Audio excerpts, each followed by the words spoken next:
มาเบิ่งปากคอพญายเพิ่นตักให้เมื่อกี้นะครับตัวบกใหญ่เลยเดี๋ยวเด้อออกก่อนออกจากนี่ก่อนบ่ยอม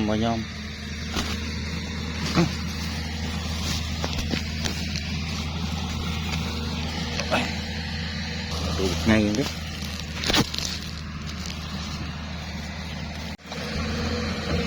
ปลาช่อนนะครับน่าจะเป็นปลาช่อน